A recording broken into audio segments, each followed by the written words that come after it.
Hi sir, ನಮಸ್ಕಾರ. ಇವತ್ತಿನ ಒಂದು ವಿಡಿಯೋದಲ್ಲಿ ಜಾತಕದಲ್ಲಿ ಸೂರ್ಯ ಇರುವಂತ ಒಂದು ಮನೆಯಂತೆ ನಿಮ್ಮ ಒಂದು ಅಧಿಕಾರ ಕ್ಷೇತ್ರ, ನಿಮಗೆ ಒಂದು ಯಾವುದೇ ಯಾವ ಕ್ಷೇತ್ರದಲ್ಲಿ ಅಧಿಕಾರ ಚಲಾವಣೆ ಮಾಡ್ತೀರಾ ಅಂತ ವಿಡಿಯೋದಲ್ಲಿ ತಿಳ್ಕೊಳ್ಳೋಣ. ಸೂರ್ಯ ಇರುವಂತ ಒಂದು ಭಾವದಂತೆ ನಿಮ್ಮ ಒಂದು ಅಧಿಕಾರ ಚಲಾವಣೆ. ಉದಾಹರಣೆಗೆ ಇದು ಲಗ್ನ ಅಂತ ತಿಳ್ಕೊಳ್ಳಿ. ಲಗ್ನ ಅಂತ ಹೇಳಿದ್ರೆ ಅದು 1ನೇ ಮನೆ. ಈ ಲಗ್ನದಲ್ಲಿ ಏನಾದರೂ ಸೂರ್ಯ ಗ್ರಹ ಇದ್ರೆ ನಿಮ್ಗೆ ಜನರ ಮೇಲೆ ಅಧಿಕಾರ ಸ್ವಲ್ಪ ಇರ್ತದೆ. ಜನರ ಮೇಲೆ ಅಧಿಕಾರ ಚಲಾಯಿಸಬಹುದು. ಮತ್ತೆ ನಿಮ್ಮ ಮೇಲೆ ತುಂಬಾ ಒಂದು ಅಭಿಮಾನ, ತುಂಬಾ ಹೆಮ್ಮೆ ಇರ್ತದೆ ಅಂತ ಹೇಳ್ಬೋದು. 2ನೇ ಮನೇಲಿ ಏನಾದ್ರು ಲಗ್ನದಿಂದ 2ನೇ ಮನೇಲಿ ಏನಾದ್ರು ರವಿ ಇದ್ರೆ ನಿಮಗೆ ಕುಟುಂಬದ ಮೇಲೆ ತುಂಬಾ ಒಂದು ಅಧಿಕಾರ ಚಲಾವಣೆ ಮಾಡಬಹುದು. ಕುಟುಂಬದ ಮೇಲೆ ಹೆಚ್ಚು ಅಧಿಕಾರ ಚಲಾವಣೆ ಮಾಡಬಹುದು.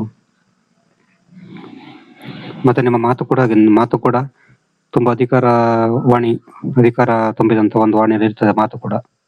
2ನೇ ಮನೆಯಲ್ಲಿ ಏನಾದ್ರು ಸೂರ್ಯ ಇದ್ರೆ. ಮತ್ತೆ ಹಣಕಾಸಿನ ವಿಷಯದಲ್ಲಿ ಕೂಡ ತುಂಬಾ ಹೆಮ್ಮೆ ಇರ್ತದೆ, ನಿಮ್ಗೆ ತುಂಬಾ ಒಂದು ಹೆಮ್ಮೆ ಇರ್ತದೆ. ಮತ್ತೆ ನಿಮ್ಮ ಕುಟುಂಬದ ಬಗ್ಗೆ ತುಂಬಾ ಹೆಮ್ಮೆ ಇರ್ತದೆ. ಮತ್ತೆ ನಮ್ಮ ಕುಟುಂಬದ ಬಗ್ಗೆ ಕೂಡ ತುಂಬಾ ಹೆಮ್ಮೆಯಿಂದ ಮಾತಾಡ್ಕೋತೀರಿ ನೀವು 2ನೇ ಮನೆಯಲ್ಲಿ ಸೂರ್ಯ ಇದ್ರೆ. 3ನೇ ಮನೆಯಲ್ಲಿ ಏನಾದ್ರು ಸೂರ್ಯ ಗ್ರಹ ಇದ್ರೆ ನಿಮ್ಮ ಸಹೋದರ ಜೊತೆ ಅಧಿಕಾರ ಚಲಾಯಿಸಬಹುದು. ನಿಮ್ಮ ತಮ್ಮ ಅಥವಾ ತಂಗಿ ಜೊತೆ ಅಧಿಕಾರ ಚಲಾವಣೆ ಮಾಡುವಂತ ಚಾನ್ಸ್ ಇರ್ತದೆ ನೀವು. ಮತ್ತೆ ಬೇರೆಯವರ ಮೇಲೆ ಅಧಿಕಾರ ಚಲಾವಣೆ ಕೂಡ ಜಾಸ್ತಿ. ಮತ್ತೆ ನಿಮ್ಮ ಒಂದು ಧೈರ್ಯದ ಬಗ್ಗೆ, ನಿಮ್ಮ ಪರಾಕ್ರಮದ ಬಗ್ಗೆ ನಿಮ್ಗೆ ತುಂಬಾ ಒಂದು ಹೆಮ್ಮೆ ಇರ್ತದೆ. ಮತ್ತೆ ನೀವು ನಿಮ್ಮ ಸಹೋದರರ ಬಗ್ಗೆ ಕೂಡ ಹೆಮ್ಮೆಯಿಂದ ಹೇಳ್ಕೋಬಹುದು. 4ನೇ ಮನೆಯಲ್ಲಿ ಏನಾದ್ರು ಸೂರ್ಯಗ್ರಹ ಇದ್ರೆ ನಿಮ್ಮ ಒಂದು ತಾಯಿ ಮೇಲೆ ನೀವು ಅಧಿಕಾರ ಚಲಾಯಿಸಬಹುದು. ಮತ್ತೆ ನೀವು ನಿಮ್ಮ ಮನೆಯಲ್ಲಿ ಕೂಡ ತುಂಬಾ ಒಂದು ಅಧಿಕಾರ ಚಲಾಯಿಸಬಹುದು. 4ನೇ ಮನೆ ಅಂತ ಹೇಳಿದ್ರೆ ಮನೆ. ಮತ್ತೆ ನಿಮ್ಮ ತಾಯಿ ಮತ್ತೆ ನಿಮ್ಮ ಮನೆಯ ಬಗ್ಗೆ ನಿಮಗೆ ತುಂಬಾ ಹೆಮ್ಮೆ ಇರ್ತದೆ. ನೀವು ಎಲ್ಲರ ಜೊತೆ ನಿಮ್ಮ ತಾಯಿ ಬಗ್ಗೆ, ನಿಮ್ಮ ಮನೆಯ ಬಗ್ಗೆ, ನಿಮ್ಮ ವೆಹಿಕಲ್ ಬಗ್ಗೆ ಕೂಡ ನೀವು ಹೆಮ್ಮೆಯಿಂದ ಹೇಳ್ಕೋಬಹುದು.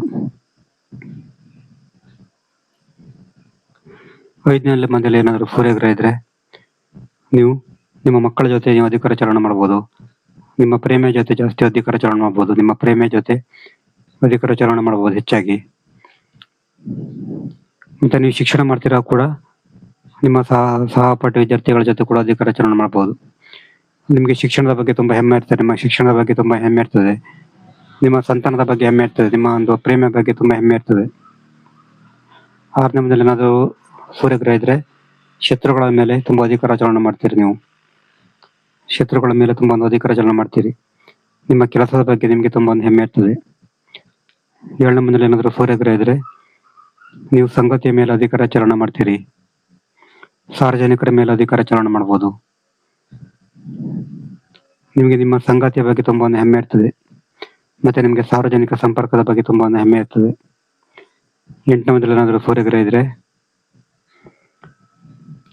ರಹಸ್ಯ ವಿಷಯಗಳಲ್ಲಿ ಅಧಿಕಾರ ಚಲಾವಣೆ ಮಾಡಬಹುದು. 9ನೇ ಮನೆಯಲ್ಲಿ ಏನಾದ್ರು ಸೂರ್ಯಗ್ರಹ ಇದ್ರೆ ತಂದೆ ಮೇಲೆ ಅಧಿಕಾರ ಚಲಾವಣೆ ಮಾಡಬಹುದು. ನೀವು ಸ್ನೇಹಿತರ ಮೇಲೆ ಕೂಡ ಅಧಿಕಾರ ಚಲಾವಣೆ ಮಾಡಬಹುದು. ಮತ್ತೆ ನಿಮ್ಮ ತಂದೆ ಬಗ್ಗೆ, ನಿಮ್ಮೊಂದು ಧಾರ್ಮಿಕ ಬಗ್ಗೆ ನಿಮ್ಗೆ ತುಂಬಾ ಒಂದು ಹೆಮ್ಮೆ ಇರ್ತದೆ. 10ನೇ ಮನೆಯಲ್ಲಿ ಏನಾದ್ರು ಸೂರ್ಯಗ್ರಹ ಇದ್ರೆ ನಿಮ್ಮ ವೃತ್ತಿ ಕ್ಷೇತ್ರದಲ್ಲಿ ನೀವು ಅಧಿಕಾರ ಚಲಾವಣೆ ಮಾಡ್ತೀರಿ. ನಿಮ್ಮ ವೃತ್ತಿಯಲ್ಲಿ ಸಹೋದ್ಯೋಗಿಗಳ ಜೊತೆ ನೀವು ಅಧಿಕಾರ ಚಲಾವಣೆ ಮಾಡ್ತೀರಿ ಹೆಚ್ಚಾಗಿ. 10ನೇ ಮನೆಯಲ್ಲಿ ಸೂರ್ಯಗ್ರಹ ಇದ್ರೆ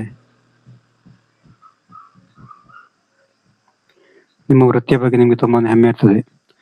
11ನೇ ಮನೆಯಲ್ಲಿ ಏನಾದ್ರು ಸೂರ್ಯಗ್ರಹ ಇದ್ರೆ ನಿಮ್ಮ ಸ್ನೇಹಿತರ ಬಗ್ಗೆ ನೀವು ಅಧಿಕಾರ ಚಲಾವಣೆ ಮಾಡಬಹುದು.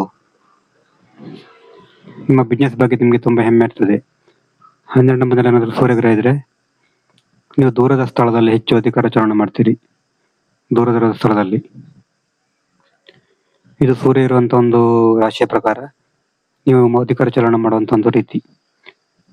ನಿಮ್ಗೆ ಜಾತಕ ಪರಿಶೀಲನೆ ಮಾಡ್ಬೇಕಂದ್ರೆ ನಮ್ದು ವಾಟ್ಸಪ್ ಸಂಖ್ಯೆ 70 906 37 934 ಈ ನಂಬರ್ಗೆ ವಾಟ್ಸಪ್ ಮಾಡಿದ್ರೆ ಜಾತಕದ ಬಗ್ಗೆ ತಿಳಿಸಿಕೊಡ್ತೀನಿ. ನೆಕ್ಸ್ಟ್ ಬೇರೆ ನಮಸ್ಕಾರ.